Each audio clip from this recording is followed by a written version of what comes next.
शिव भक्त जो इस पवित्र पावन शिव महापुराण की कथा का लाभ ले रहे हैं।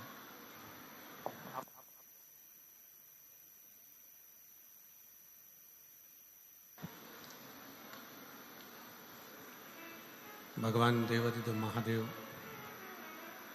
भगवान शिव जो संपूर्ण जगत का कल्याण करने वाले हैं, संपूर्ण विश्व का कल्याण करने वाले हैं, ऐसे भगवान शिव की ये पवित्र पावन शिव महापुराण की कथा देवाधिदेव महादेव की कृपा से तारा बाबा जी की कुटिया में सिरसा हरियाणा की इस पवित्र भूमि पर आयोजित की गई है।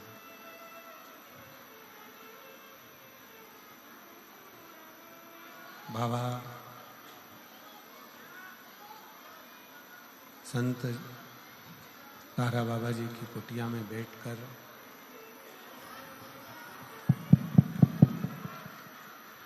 तारा बाबा जी की कुटिया में बैठकर ये पवित्र पावन शिव पुराण की कथा का दिव्य और भव्य लाभ लेने का सौभाग्य मिला हुआ है।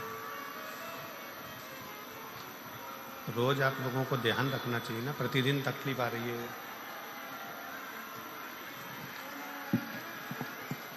शिव कथा जो जीवन के सारे तकलीफों को, दुखों को, कष्टों को दूर कर देती है, ऐसी पवित्र पावन भगवान शिव की कथा का लाभ तारा बाबा जी की कुटिया में बैठकर श्रवण करने का सौभाग्य मिला है। कथा के मुख्य यजमान वैसे तो स्वयं तारा बाबा जी हैं,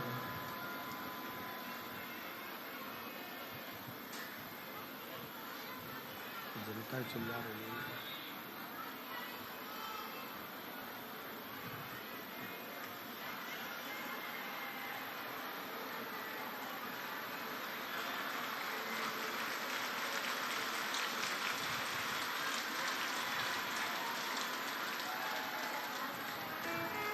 तारा बाबा जी की ये पवित्र पावन भूमि, जहाँ पर बैठकर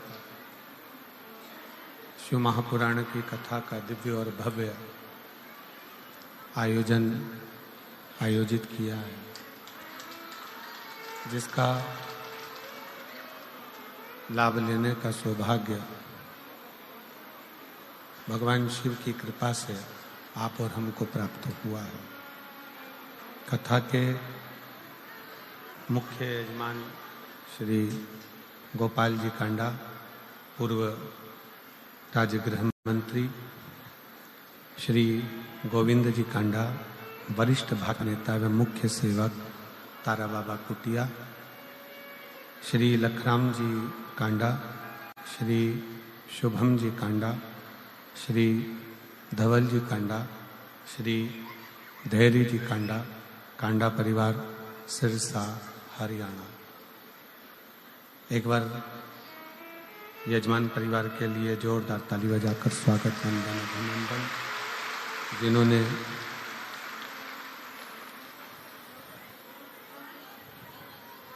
इस पवित्र पावन शिव महापुराण की कथा का लाभ आप और हमको दिया है।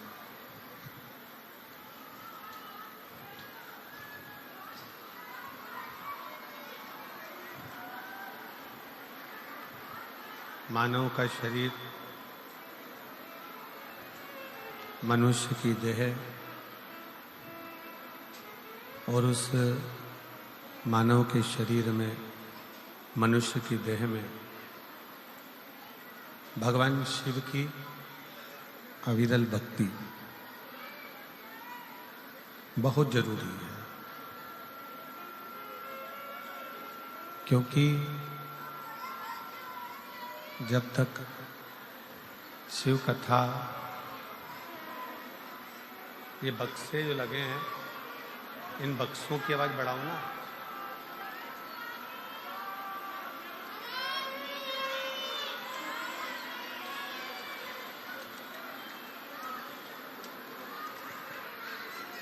भगवान देवाधिदेव महादेव शिव, ओगड़दानी, त्रिकालदर्शी, कैलाशी, अविनाशी शंकर, जो संपूर्ण विश्व का कल्याण करने वाले हैं, संपूर्ण जगत का उद्धार करने वाले हैं। यदि मानव की देह मिले, मानव का शरीर मिले, आवाज यहां पर भी नहीं आ रही है बेटा, यहां भी आवाज नहीं है, तो इन लोगों को क्या आवाज आएगी?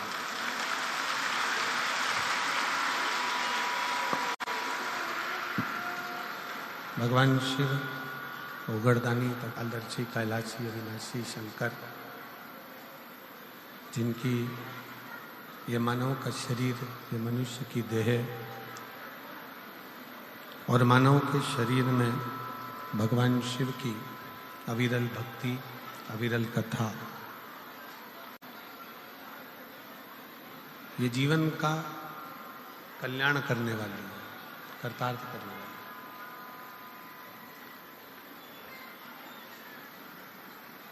मानव के शरीर में, मनुष्य के शरीर में,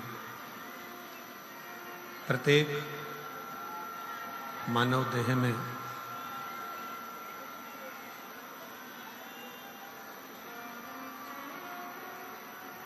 हर जीव के अंदर एक शिव तत्व विराजमान रहता है।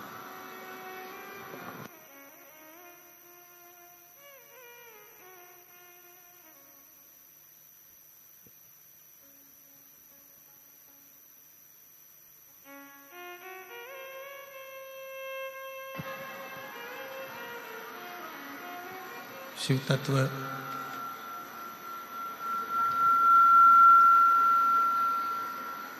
प्रत्येक मानव के शरीर में, मनुष्य की देह में, मानव देह के अंतर्गत भगवान शंकर की एक शिव तत्व विराजमान रहता है।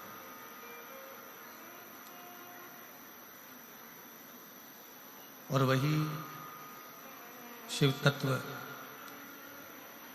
आपके और हमारे जीवन में एक बल प्रदान करता है, आपके और हमारे जीवन में एक ऊर्जा प्रदान करता है।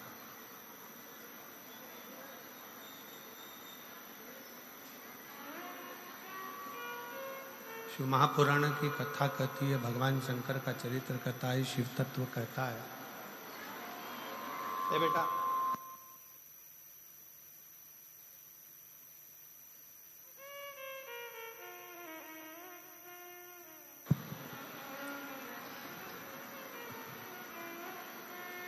प्रत्येक मानव के शरीर में, मनुष्य की देह में एक शिव तत्व, भगवान शंकर का एक तत्व विराजमान होता है। और जब आप और हम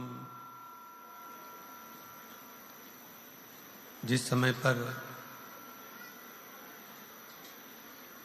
भगवान शंकर की अविरल भक्ति को धारण करते हैं, भगवान शिव की एक निर्मल भक्ति अपने अंदर उतारते हैं, जैसे शिव जी पर एक लोटा जल आपने हमने समर्पित किया और भगवान शंकर पर जब जल समर्पित कर कर हम उस जल का आचमन करते हैं, हम उस जल को पीते हैं, आचमन करते हैं, तब उस शिवलिंग का जो तेज पुंज है, भगवान शंकर के शिवलिंग में जो तेज पुंज होता है, क्योंकि शिव महापुराण के अंतर्गत और लिंग पुराण के अंतर्गत, नर्मदा पुराण के अंतर्गत हमेशा कही गई है कि चाहे घर में जो शिवलिंग हो वो, चाहे तुम्हारे घर के पास में जो मंदिर हो उसमें जो शिवलिंग हो वो, या 12 ज्योतिर्लिंग, उपलिंग, ये जितने भी शिवलिंग विराजमान हैं, ये जितने भी शिवलिंग विराजित हैं, इन शिवलिंग पर जब हम जल चढ़ाकर उस जल का आचमन करते हैं तो उस शिवलिंग की जो ज्योति होती है, शिवलिंग की जो ऊर्जा होती है, शिवलिंग की जो एनर्जी होती है, शिवलिंग का जो बल होता है, वो बल हमारे भीतर भी उतरता है और हमारे रोगों को निवारण करता जाता है, हमारे दुखों को निवारण करता जाता है, हमारे कष्टों का निवारण करता जाता है। हमारे दुख, हमारी तकलीफें, हमारा कष्ट अपने आप समाप्त होते चले जाता है। 3 स्थान शिवलिंग पर वर्णित है कि ये 3 स्थान का जब स्पर्श करते हैं तो आप कितने भी रोग से ग्रसित क्यों ना हो, आप कितने भी रोग से घिरे क्यों ना हो, 3 स्थान का स्पर्श करने से आपको एक अलग से ऊर्जा प्राप्त होती है और आपके शरीर में कितना भी कंपन हो रहा हो, कितनी भी कमजोरी हो रही हो, कितना भी दर्द हो रहा हो, कितना भी कष्ट हो रहा हो, 3 स्थान शिवालय में शिवलिंग के जगह पर बताए गए हैं। उन स्थानों का स्पर्श करने से शरीर में एक ऊर्जा आती है, शरीर में एक बल उत्पन्न होता है, एक ऊर्जा आती है, शरीर के अंतर्गत एक ऊर्जा का संचार होता रहता है। अब उस शिवलिंग को अपन समझें, सभी लोग जरा स्मरण करेंगे। शिवलिंग के अंतर्गत 3 स्थान ऐसे बताए गए हैं जो हमारे को एक बल देते हैं, हमारे भीतर की एक ऊर्जा उत्पन्न करते हैं। हमारे अंदर कितनी भी कमजोरी होगी, अगर आपने वो 3 स्थान पर हाथ का स्पर्श कर कर पंचाक्षर मंत्र नमः शिवाय या षडाक्षर मंत्र ओम नमः शिवाय या श्री शिवाय नमस्तुभ्यम का स्मरण किया है तो वो स्थान का स्पर्श करते ही आपके अंदर एक ऊर्जा, एक एनर्जी, एक बल आपके अंतर्गत आता चले जाएगा, एक ऊर्जा आपके अंतर्गत आती चली जाएगी। 3 स्थान, पहला जो ये जलाधारी बनी हुई है, ये जो गोल जो भाग आता है, जलाधारी में जो भी गोल भाग है वो गोल भाग का हाथ से स्पर्श करना, अर्थात जो माता जी का हस्त कमल है पार्वती जी का, वो जो गोल जलाधारी है जिस पे शिवलिंग रखा हुआ है, वो गोल जला, ये जो चरण है जहां से पानी बहकर जाता है उस स्थान पर नहीं, जहां गोल भाग है उस गोल भाग पर अपने सीधे हाथ का स्पर्श करना और श्री शिवाय नमस्तुभ्यम का जाप या पंचाक्षर मंत्र या षडाक्षर मंत्र ओम नमः शिवाय का जाप करना, पहला। दूसरा स्थान, जहां से पानी बहकर जा रहा है उस स्थान का पानी जहां से बहकर नीचे गिरता है वो भाग पर अपने हाथ का स्पर्श, जहां से पानी बहकर नीचे गिरता है, जो जल आप चढ़ाते हो वो जल बहकर जो नीचे की ओर जाता है उसका स्पर्श, और पंचाक्षर या षडाक्षर या श्री शिवाय नमस्तुभ्यम मंत्र का जाप। फिर तीसरा स्थान बताया कि शिवलिंग में किसी भी स्थान पर अपनी हथेली का स्पर्श, केवल हथेली का स्पर्श, उसमें उंगलियों का स्पर्श नहीं, केवल हथेली का स्पर्श, और पंचाक्षर या षडाक्षर या श्री शिवाय नमस्तुभ्यम मंत्र का जाप। ये 3 स्थान ऐसे बताए हैं कि आपके शरीर में अगर बिल्कुल भी बिल्कुल भी इतनी एनर्जी नहीं है कि आप 2 कदम चल सकते हैं, तो शंकर के मंदिर में, शिवालय में जाकर ये 3 स्थान का स्पर्श करिए। मंदिर से जब आप बाहर निकलेंगे तो खुद के बल पर निकलेंगे, कोई आपको उठाने के लिए जरूरत नहीं पड़ेगी। आप स्वयं के बल पर निकल सकते हैं, स्वयं के बल पर आगे बढ़ सकते, स्वयं के बल पर अग्रणी हो सकते, स्वयं के बल पर आप आगे निकल सकते हैं। 3 स्थान है जहां व्यक्ति के जीवन के दुख, तकलीफ, रोग, कष्ट अपने आप नष्ट होते चले जाते हैं। तो पहला जो स्थान है वो पार्वती जी का स्थान हस्तकमल। दूसरा कार्तिकेय और गणेश के मध्य में जो अशोक सुंदरी है और कार्तिक गणेश बैठे, वहां से जो पानी नीचे की ओर आता है वो स्थान। और तीसरा अपनी हथेली का, शिवलिंग का कोई भी स्थान जहां अपनी हथेली का स्पर्श हो जाए वो स्थान। ये 3 जगह हमें बल देती है, हमें ऊर्जा देती है, हमें एनर्जी देती है।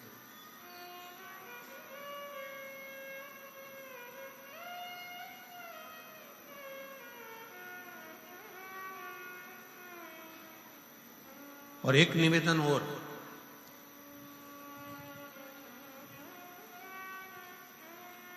आप यदि कोई कार्य के लिए निकल रहे हो,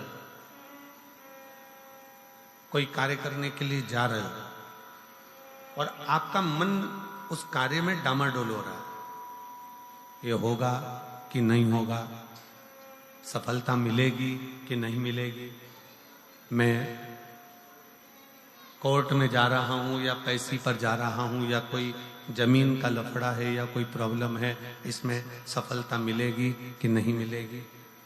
जब आपके 2 मन, और ऐसा तो संसार में कोई जन्मा ही नहीं जिसके 2 मन ना हो। घर से कथा सुनने निकलते हो तो 2 मन हो जाते हैं, आज पीली साड़ी पहन के जाऊं कि नीली पहन कर जाऊं।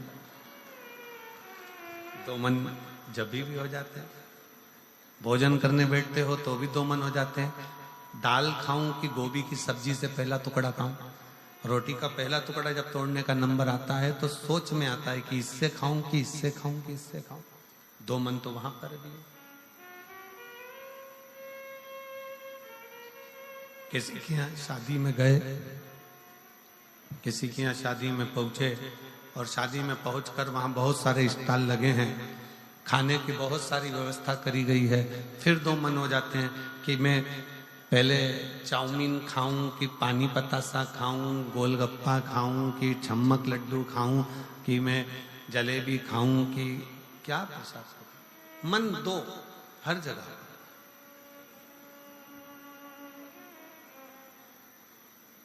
और ऐसा नहीं है कि मन 2 नहीं होते, मन विचलितता देते।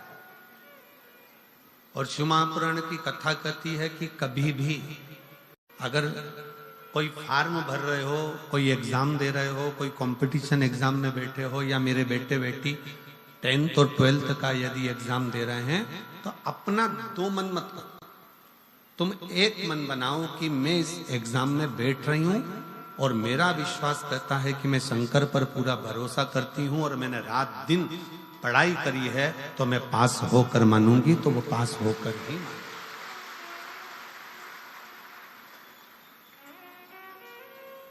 जहां मन विचलित हो जाता है, जहां मन 2 हो जाते हैं, फिर वहां थोड़ा सा भ्रम उत्पन्न हो जाता है, फिर थोड़ा सा भ्रम उत्पन्न हो सकता है। पर जब आपने एक विचार कर लिया कि मुझे सफलता मिलेगी, तो ये निश्चित है कि दुनिया में कोई ऐसा पैदा नहीं हुआ कि आपकी सफलता को रोक दे, आप आगे बढ़कर ही रहो। और एक निवेदन और है, मान लो किसी कारणवश सफलता नहीं मिली और आप सफल नहीं हुए, तो चिंता मत करना, चिंता करने की जरूरत नहीं है।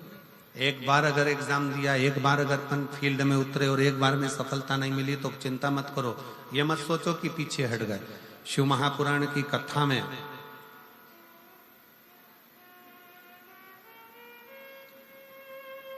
वन के अंदर भगवान शंकर अर्जुन को ज्ञान उपदेश दिए थे। जिस समय पर एक सुंगर जंगली सुमर भागता जा रहा था और उस समय पर जब बाण छोड़ा गया था तब भगवान शंकर ने अर्जुन को उपदेश दिया कि अर्जुन, एक बार युद्ध के मैदान में अगर थोड़ा सा पीछे सरके हो तो टेंशन मत लेना, चिंता ना करा। एक कंपटीशन एग्जाम में आप बैठे हो, एक एग्जाम आप दे रहे हो और उस एग्जाम में सफलता नहीं मिल रही है। आपने एक बार परीक्षा दी, एक बार आपने नीट की तैयारी करी, एक बार आपने सीए की तैयारी करी, एक बार आपने अन्य तैयारियां करी और उसमें आपको सफलता नहीं मिली और आप उसमें उत्तीर्ण नहीं हुए और आपने मन दुखी कर लिया। अब मैं तो बताओ आगे ही नहीं बढ़ पाया। चिंता न करें, भगवान शंकर का ये संवाद जो उन्होंने युद्ध के पहले अर्जुन को दिया है, एक सुंगर को मारते समय, एक जंगली सुंगर को मारते समय भगवान शंकर ने उपदेश दिया था, अर्जुन तीर को बहुत दूर भेजना है ना, तो तीर को थोड़ा सा पीछे खींचना पड़ेगा। उसी तरह यदि एक बार तुम्हें सफलता नहीं मिली, एक बार तुम उत्तीर्ण नहीं हुए, तो ये मत सोचना कि तुम उत्तीर्ण नहीं हो गए। भगवान शंकर ने तुम्हें लंबी दूर फेंकना चाहते थे, इसलिए तुम्हें थोड़ा सा पीछे खींच लिया है और जमकर फेंका। शिव ने, आपने बहुत मेहनत करी, आपने बहुत परिश्रम करा, आपने दुनिया के लिए सब कुछ करा हो और मान लो उसके बाद भी आपके जीवन में अगर तकलीफ आकर खड़ी हो गई, मान लो कहीं ना कहीं दुख आकर खड़ा हो गया, मान लो आप उस एग्जाम में, उस कंपटीशन में आप आगे नहीं निकल पाए, समझ लेना कि मेरे तारा बाबा ने, मेरे तारकेश्वर महादेव ने, मेरे कुबेर भंडारी ने आपके लिए कुछ अच्छा सोच कर रखा है, इसलिए वो पीछे खींचा है। और पीछे खींचा है इसका मतलब ये मत समझना कि तुम्हें पीछे रख दिया है। उसने तो अभी तुम्हें धनुष पर चढ़ाया है और चढ़ाने के बाद मेरा शंकर जब छोड़ेगा तो फिर इतना आगे निकल जाओगे कि दुनिया तुमको देखती रह जाएगी कि तुम किस मंजिल तक पहुंचे। वो पीछे खींचता है, वो पीछे खींच रहा होता है।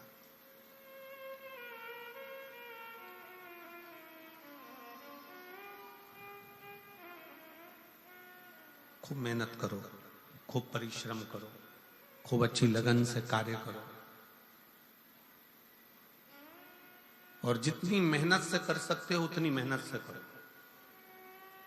जब जिस समय पर तुम्हारा दो मन हो रहा हो, तुम्हें लग रहा हो कि मैं निकलूंगा कि नहीं निकलूंगा, तुम्हें लग रहा है कि ये एग्जाम में क्लियर कर पाऊंगा कि नहीं कर पाऊंगा, मैं पहुंचूंगा कि नहीं पहुंचूंगा, तो यही तीन स्थान,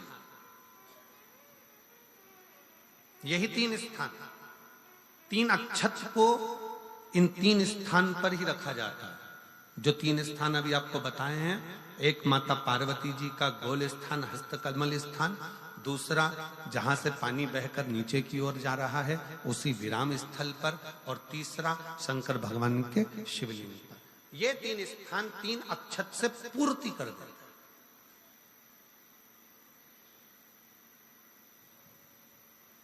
जैसे प्रदोष के दिन, प्रदोष काल में जलाया गया दीप, प्रज्वलित करा गया दीप 5 स्थान पर फल देता है।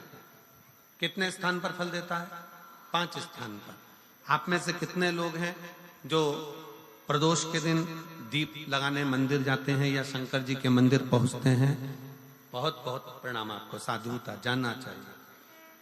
अपना प्रदोष के दिन, प्रदोष काल में लगाया गया दीपक 5 स्थान पर फल देता है। पहला स्थान, अगर हमको या हमारे परिवार में किसी को काल सर्प दोष है तो हमारा प्रदोष का लगाया गया दीपक कहीं पूजन मत कराओ, वो दीप जलाने से ही काल सर्प दोष समाप्त होता चले जाता है। दूसरा स्थान पितृदोष, अगर किसी ने कह दिया कि तेरे घर में पितृदोष है, तेरे घर में, कई लोग बता देते हैं कि तुम्हारे घर में, कई माताएं पूछती हैं मेरे घर में बेटा नहीं, मेरे घर में 3 बेटी हो गई, 4 बेटी हो गई, 5 बेटी हो गई, बेटा नहीं है, बेटा नहीं, तो किसी ने कह दिया पितृदोष है। अब तुम शंकर जी की पूजन कर रहे हो, शंकर जी पे जल चढ़ा रहे हो, शिव की स्तुति कर रहे हो, तो किसी किसी की यहाँ 3 बेटियों के बाद, 4 बेटियों के बाद, एक माता ने तो लिखा है कि उसके यहाँ 2008 में उसके घर में लड़की ने जन्म लिया था, या 2008 में उसके घर में बच्चे ने जन्म लिया था, लड़की ने। उसके बाद फिर लड़की ने जन्म लिया, और उसके बाद उसके घर में कोई पुत्र का योग नहीं बना। तब उसने प्रदोष के समय पर शाम को दिया लगाना प्रारंभ करा, और 2008 में बच्ची जन्मी थी, और अब 2024 में उसके घर में लड़के ने जन्म लिया।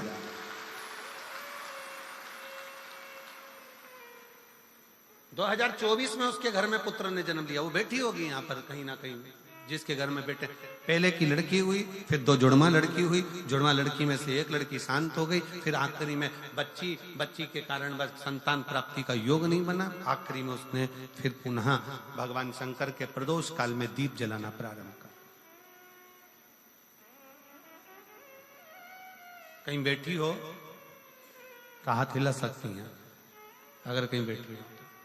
कितना कितना विचित्र कर्म है, जरा विचार करिएगा कि प्रदोष काल का लगाया गया दीपक, प्रदोष काल, प्रदोष के दिन, प्रदोष काल का जो दीपदान होता है वो सरल नहीं होता, वो सहज नहीं होता। 5 स्थान की पूर्ति करता है। पहला, जम के बोलो, पहला स्थान किस चीज के लिए? काल सर्पदोष के लिए। दूसरा, पितृदोष। कैसा भी तुम्हें कोई पितृदोष बता दे, कितना भी तुमसे कोई कह दे कि तेरे घर में पितृ का दोष है, तेरे घर में ये दोष है, अगर आप प्रदोष के दिन, प्रदोष काल में, अर्थात सूर्य अस्त के समय के 2:45 तक का जो समय होता है, 2 घंटे के समय का, उसके अंतर्गत अगर आप प्रदोष काल के समय में भगवान शंकर को दीप लगाने के लिए अगर पहुंचे हो, तो वो आपको फल देगा ही, पितृदोष का निवारण होगा ही, चाहे तुम कुछ करो चाहे मत करो, और पितृ की शांति करा दे। दूसरे नंबर पर है पितृदोष। तीसरे नंबर पर है वास्तु दोष। हमारे घर का, अब एक बहुत सावधानी से श्रवण करने वाला विषय है।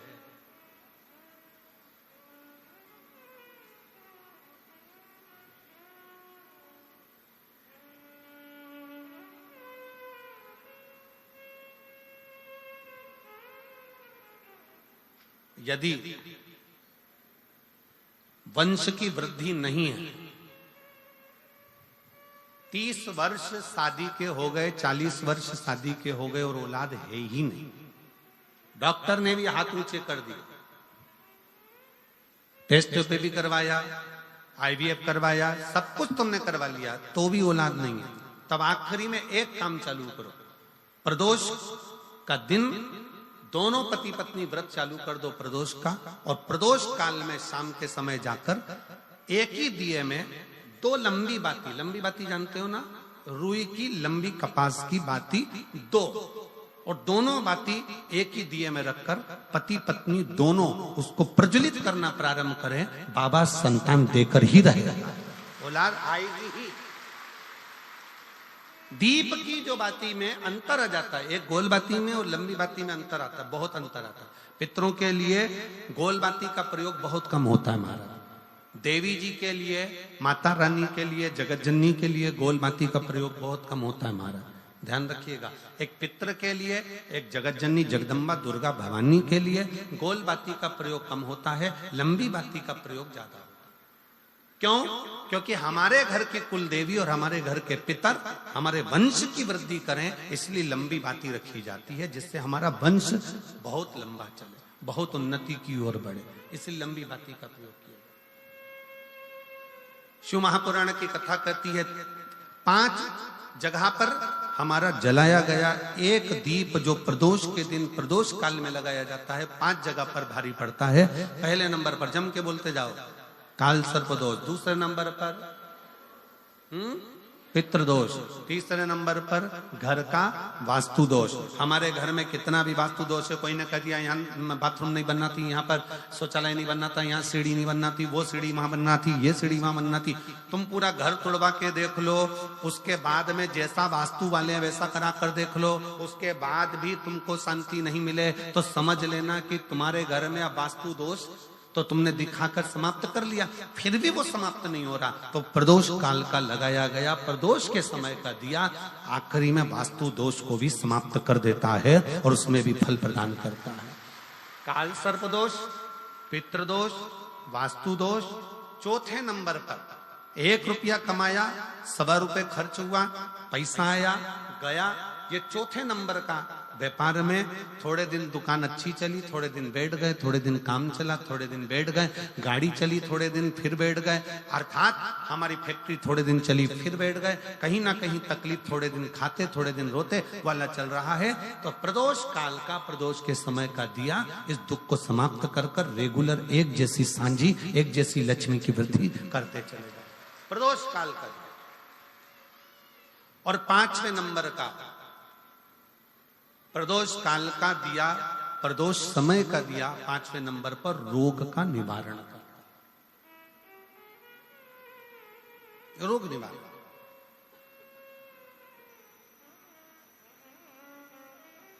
ये 5 स्थान जो बताए गए हैं प्रदोष काल के दिन, प्रदोष के दिन दीप प्रज्वलन के। और अब की बार की जो शिवरात्रि आ रही है, बाबा देवाधिदेव महादेव की बड़ी कृपा है उस पर, बहुत करुणा। 25 तारीख को प्रदोष और 26 तारीख को शिवरात्रि। अब जरा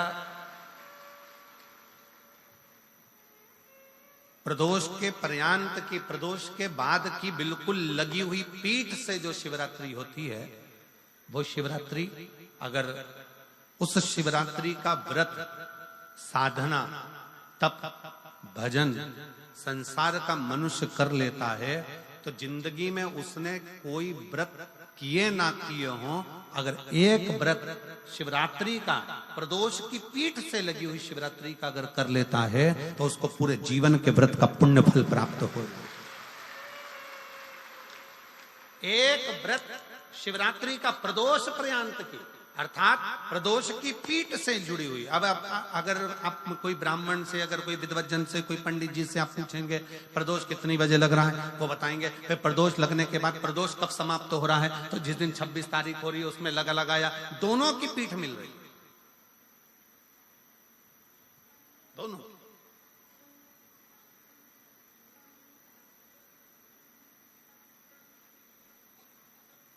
करो व्रत। आपने कितनी भी एकादशी के व्रत करे हो, कितनी भी द्वादशी के व्रत करे हो, कितनी भी चतुर्थी व्रत करे हो, कितनी भी तीज व्रत करे हो, कितनी भी अष्टमी का व्रत करा हो, कितनी भी नवरात्रे के व्रत करा हो, कितनी भी तीज का व्रत करा हो, चाहे दुनिया के कितने भी व्रत आपने करे हो, अगर आपने एक महाशिवरात्रि का व्रत नहीं करा तो कोई व्रत का पुण्य फल आपके खाते के अंतर आ नहीं पाता। शिवरात्रि के व्रत की इतनी मूलता है। पर एक निवेदन है, अगर कोई बुजुर्ग है, कोई बीमार है, कोई बूढ़ा व्यक्ति है, बहुत बीमार है, तो उसको निवेदन है आप व्रत ये नहीं कि 24 घंटे का करो, आप व्रत 2 घंटे का कर लो, 1.5 घंटे का कर लो, 1 घंटे का कर लो, 15 मिनट का करो। पर निवेदन है कि जो बीमार व्यक्ति है वो आधे घंटे, 1 घंटा, 2 घंटा, 6 घंटा, 15 मिनट पर शंकर की शिवरात्रि का व्रत ये विचार कर करना, बहू बेटा नाते रिश्ते सबको कह देना। कोई बीमार व्यक्ति है ना, वो भी कह दे कि देख बेटा मेरा व्रत है, तो घर के लोग कहेंगे पापा आपकी तबीयत खराब, मम्मी आपकी तबीयत खराब, दादी आपकी तबीयत खराब, आप व्रत कैसे कर रही हो, बच्चे की व्रत, बच्चा कैसे व्रत कर रहा है, तो कह देना मेरा 2 घंटे का व्रत है, 2 घंटे मैं बाबा का नाम लेकर जल चढ़ाकर, जल का आचमन कर कर मेरे बाबा की भक्ति कर लूं 2 घंटे की, मेरा व्रत पूर्ण हो जाएगा। मैं व्रत कर रहा हूं, आधी में पुनी। तुलसी बाबा कहते हैं थोड़े में बहुत होता है। आपके व्रत अगर कोई बीमार है उसके लिए, अगर कोई कष्ट है शरीर में उसके लिए ऐसा व्रत है, बाकी के सभी के लिए तो वही व्रत शिवरात्रि का पूर्ण व्रत है जिसमें भगवान शंकर की विरल भक्ति को हम प्राप्त करें।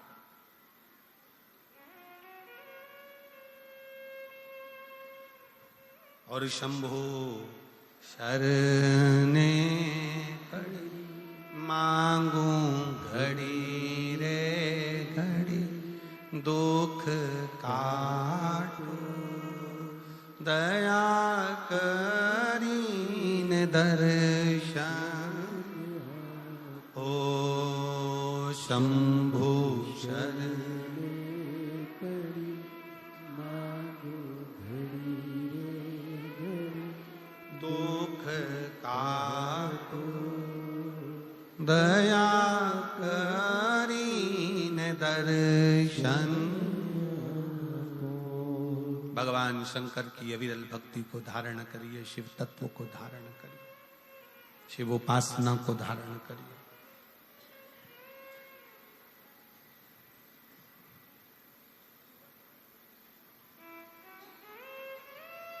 महाशिवरात्रि 26 फरवरी की है। 26 फरवरी। और प्रदोष कब का है? जम के बोलो जरा। 25 फरवरी। 25 फरवरी को भी शाम के समय प्रदोष काल में बाबा का दीप लगाइए, प्रार्थना करिए और 26 तारीख का व्रत करिए बिना संकोच।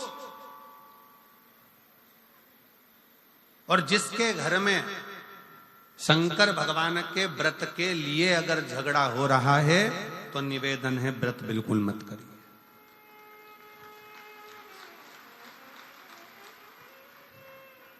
पति पत्नी का झगड़ा हो रहा है, पति कह रहा है क्या शंकर शंकर लग रहा है, अपने को शिवरात्रि के दिन शंकर जी का अपमान नहीं सुनना।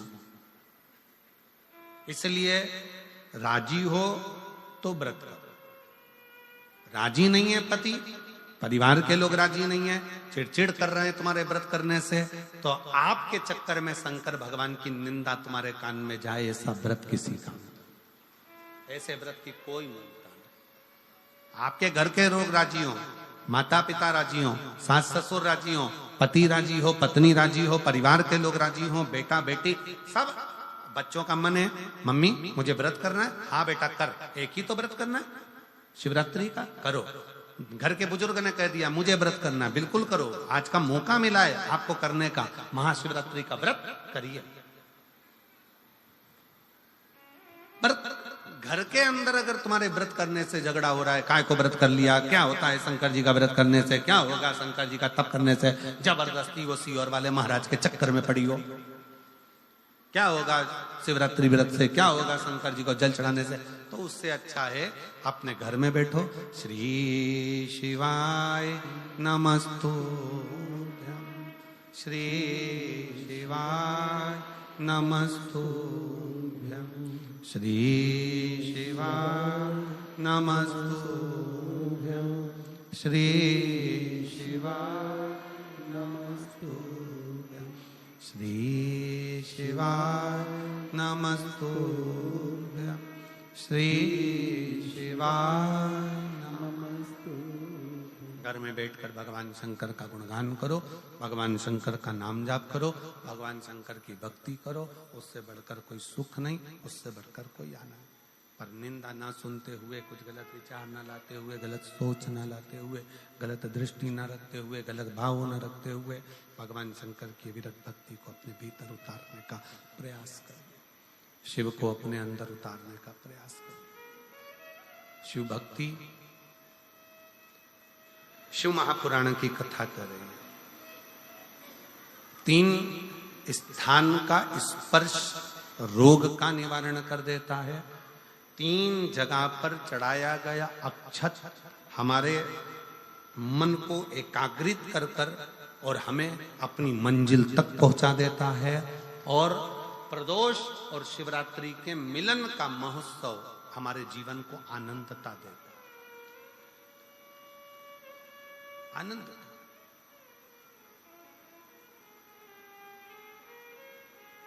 क्या सुख है। आपके यहाँ तो सिरसा वालों को तो बड़ी बड़ी बधाइयां हम दें कि सिरसा की पवित्र भूमि पर तारकेश्वर महादेव विराजमान है। कम से कम 1 लोटा चढ़ाने के लिए, जल के लिए आप हृदय से पहुंच तो जाते हो। यहाँ तारकेश्वर महादेव विराजमान है, तारकेश्वर महादेव बेटा आवाज सेट नहीं है, गला पकड़ रहा है, सेट करिए उसको। तारकेश्वर महादेव जी यहाँ विराजमान, भगवान शंकर स्वयं विराजित, शिव शिव शंकर शंकर।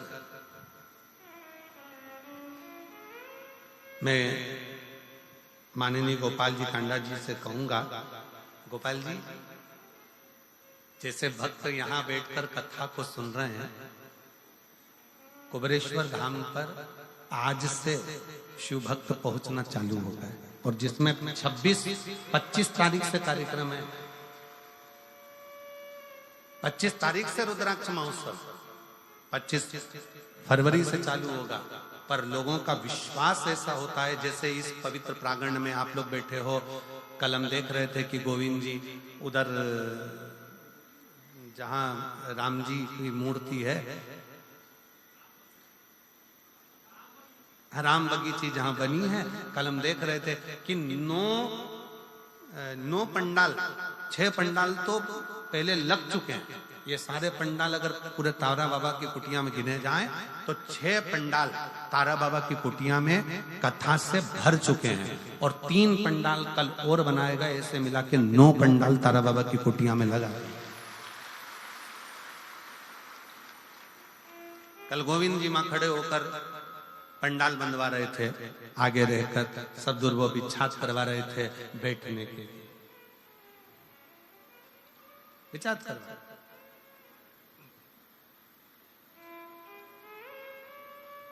और कितना समर्पण।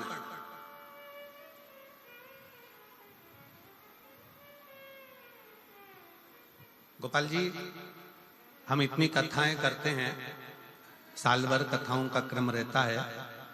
सूरत कथा करी, उसके दूसरे दिन साकरी कथा हो गई, साकरी के दूसरे दिन छत्तीसगढ़ कथा हो गई, छत्तीसगढ़ कथा के बाद दूसरे दिन प्रयागराज कथा हो गई, प्रयागराज के दूसरे दिन सिरसा कथा हो गई, सिरसा के दूसरे दिन सीहोर कथा हो जाएगी, सीहोर के दूसरे दिन भटिंडा पंजाब कथा हो जाएगी, भटिंडा पंजाब के दूसरे दिन फिर महाराष्ट्र कथा हो।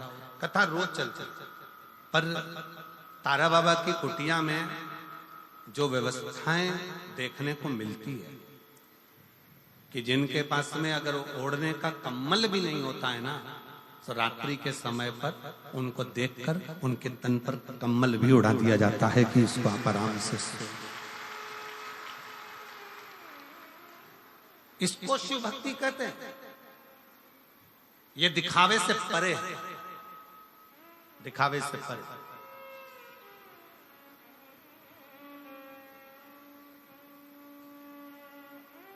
इसी को शिव तत्व कहता है, इसी को शिव। भोजन भंडारा सुबह से चालू हुआ, शाम तक चलता रहा, खूब आनंद के साथ लोग प्रसाद पा रहे हैं। सुंदर सुंदर व्यवस्थाओं के साथ में व्यवस्थित हर चीज रखी गई, और एक एक ये 9 पंडाल जो लगाए गए हैं, ये 9 पंडाल को संभालने के लिए भी कार्यकर्ताओं की टीम पूरी की पूरी संभालने के लिए, ये तारा बाबा की कुटिया की जो पूरी टीम है उसने पूर्ण रूप से इसको संभाला। इसकी प्रसन्नता। और शंभु शरणे पड़ी मांगू घड़ी रे घड़ी, दुख काटो दया करीन दर्शन। ओ शंभु शरणे मांगू घड़ी रे घड़ी, दुख काटो दया करीन दर्शन। शिव तत्व इसी को कहते।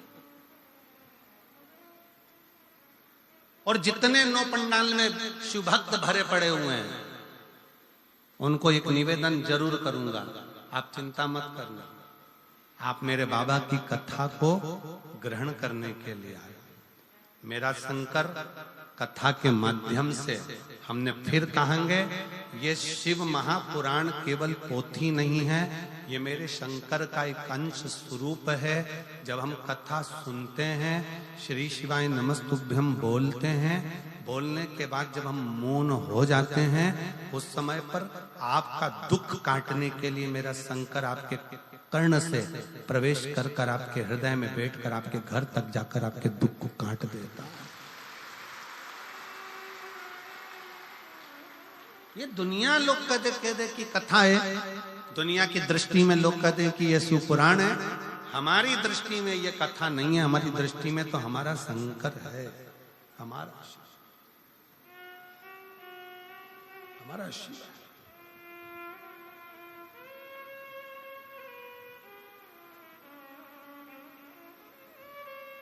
शिव शिव है। और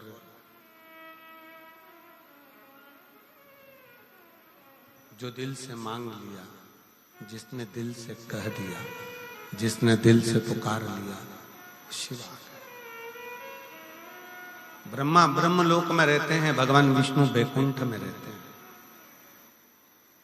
उनको आने में देरी हो सकती है, पर मेरा शंकर इसी पृथ्वी पर रहता है, इसी भूमंडल में रहता है, इसी ब्रह्मांड में, इसी पृथ्वी पर मृत्यु लोक का देव अधिदेव महा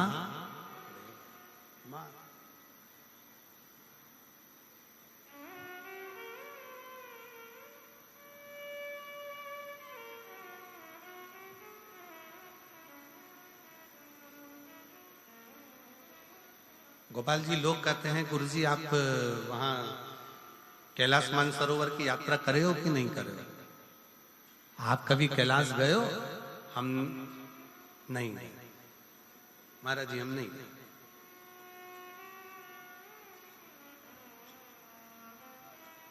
हम नहीं। कहा आप इतने बड़े शंकर जी का गुणगान करते हो और आप कैलाश नहीं गए? हमने कहा वो कैलाश वाला खुद शिव महापुराण की कथा में रोज आता है और रोज भक्तों का दुख काट कर जाता है, प्रतिदिन आता है।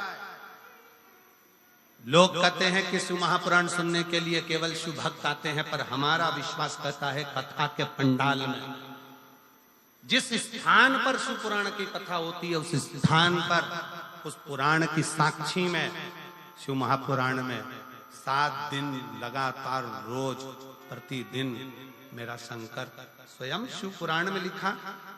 शिव महापुराण के उमाखंड में भगवान शंकर कहते हैं, और जिस समय पर शिव महापुराण की विद्येश्वर संहिता में वर्णन किया, तुमरुका जी कथा कहते हैं, ईसर जी और गोरा जी, शंकर जी और पार्वती जी यजमान बनते हैं। यजमान बनने पर जब कथा विराम होती है, विराम के समय पर तुमरुका जी से शंकर भगवान कहते हैं कि आपने कथा बाची है तो आपकी दक्षिणा क्या है? आपने कथा बाची है तो आपकी दक्षिणा क्या है?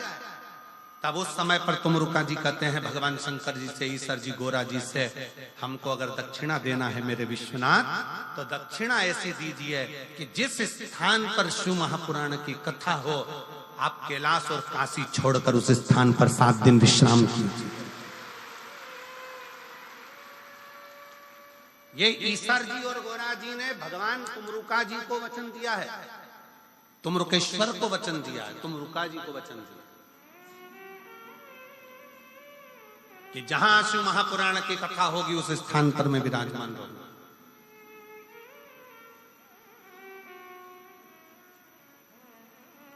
मैं स्वयं उस स्थान पर।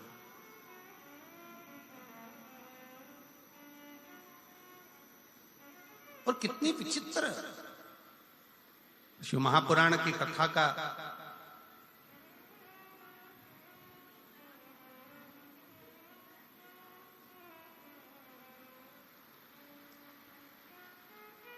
शिव महापुराण के विचारों का, शिव महापुराण का स्मरण दुनिया तुमसे कह दे कि हम कथा सुनने जा रहे हैं। मेरी जीजियों, अगर आपके घर के लोग पूछें कि कहाँ जा रही हो, तो कहना शंकर भगवान से मिलने के लिए, उसको निमंत्रण देने के लिए जा रही हूँ, मेरे घर पर पधारना, मेरा दुख निकलने, मेरा कष्ट निकलने। एक पत्र है, देखिए,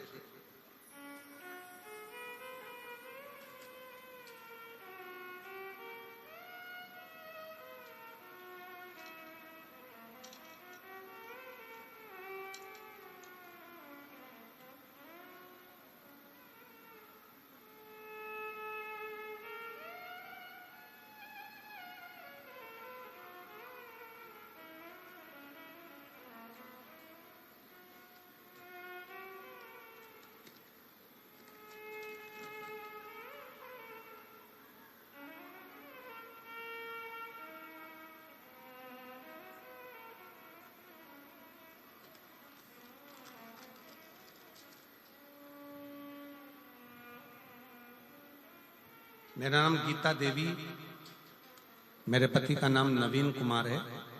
मेरा गांव गंगवा, जिला हिसार की रहने वाली हूं। आप ही हैं? आ जाइए, बेलपत्र लेकर जाइए, आ जाओ। सबसे पहले गोपाल जी कांडा जी को धन्यवाद देती हूं कि उन्होंने हमें दूसरी बार शिव पुराण सुनने का मौका दिया है।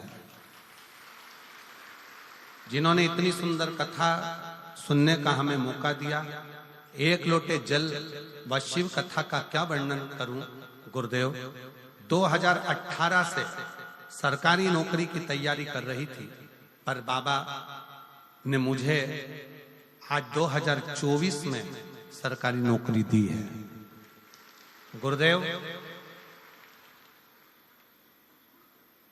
मैंने जितनी जगह पर अभी ज्योतिषियों को दिखाया, सबने कहा था कि तुम्हारी किस्मत में सरकारी नौकरी नहीं है। मैंने आस छोड़ दी थी।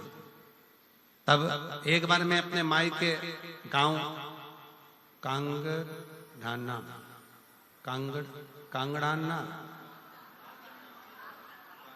कांगड़ाना सिरसा आई थी।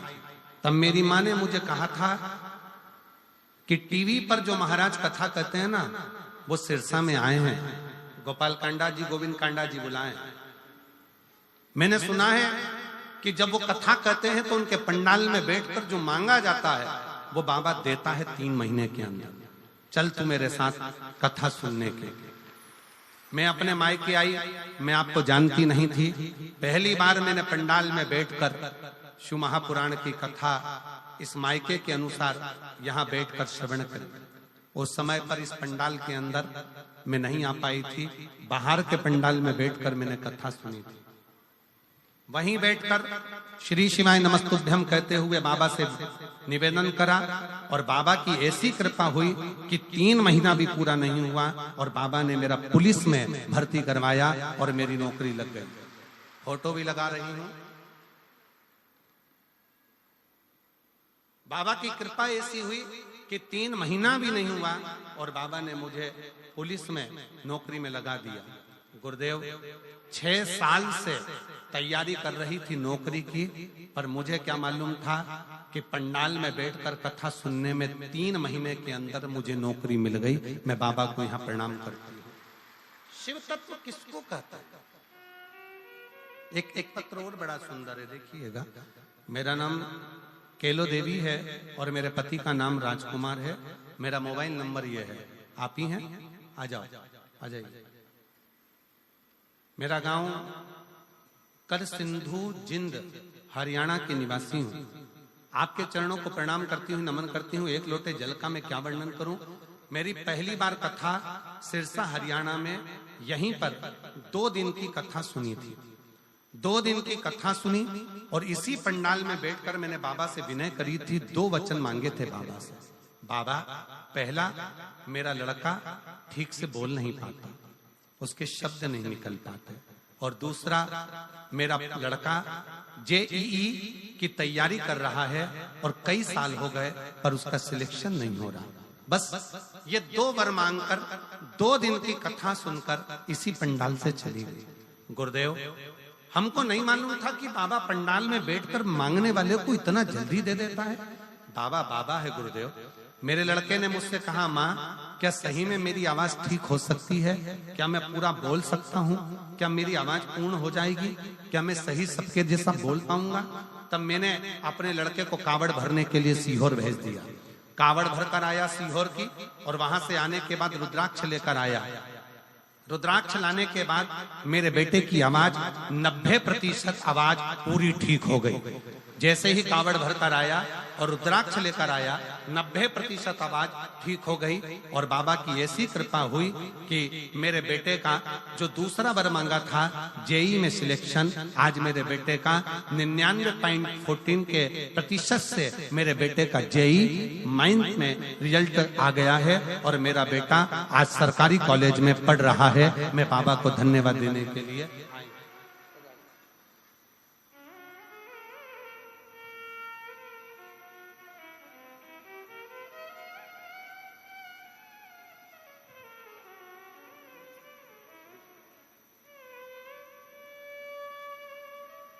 कैसा हुआ बेटा?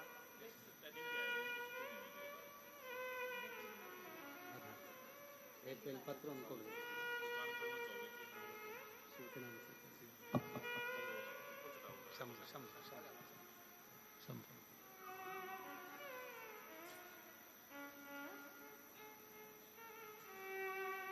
शिव तत्व शंकर की कथा, शिव महापुराण, शंकर की उदारता, शिव नाम, इसी का सार। दुनिया के लोगों को लगता है शिव तत्व में है क्या, शिव पुराण में है क्या, शंकर के गुणगान में है क्या।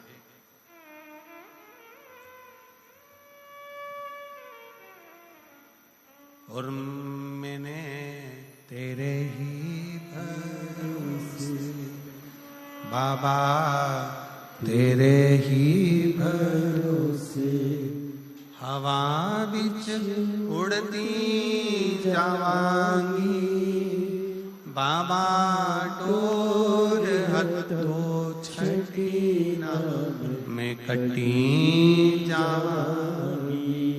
भोले मैं तेरी पतंग, शंभो मैं हवा बिच उड़ती जावांगी बाबा, डोर हाथ दो छड़ी ना मैं कटी जावांगी। भोले मैं तेरी शंभो मैं तेरी।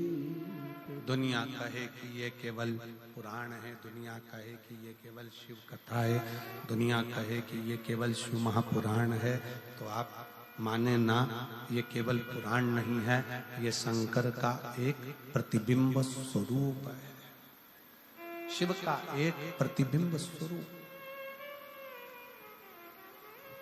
शंकर भगवान का एक स्वरूप है। आप कहीं पर भी बैठे हो, जिस स्थान पर बैठे हो उस स्थान पर बैठकर शंकर भगवान के नाम का उच्चारण, शिव के नाम का स्मरण, शिव भक्ति का उच्चारण सुख देता है, सुख प्रदान करता है। एक प्रसंग बड़ा सुंदर आता है।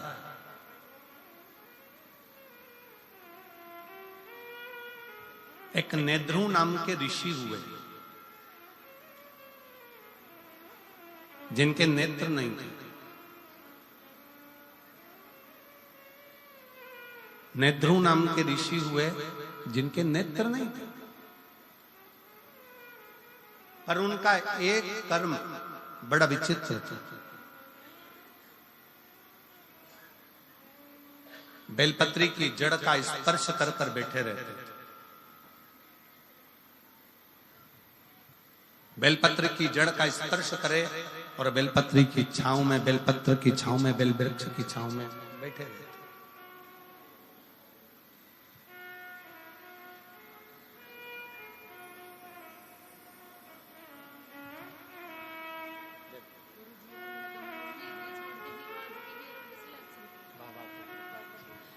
दीदी बोल रही हैं, हमने उम्मीद छोड़ दी थी कि बेटे की आवाज की भी और सिलेक्शन की भी, और बाबा ने आवाज भी दी और सिलेक्शन भी दिया।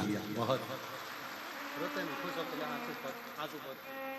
अच्छा खुश होकर, खुश हो, अच्छा खुश होकर जाओ, अच्छा खुश होकर जाओ, आंसू पोंछ के जाओ, आंसू पोंछ के जाओ, रोते नहीं जाओ, खुश होकर जाओ।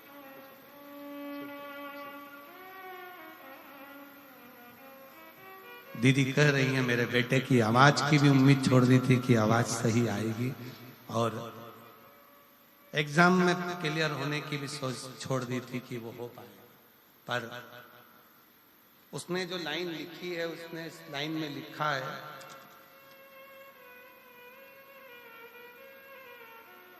क्या सही में शिव महापुराण का पंडाल क्या शिव पुराण का पंडाल होता है?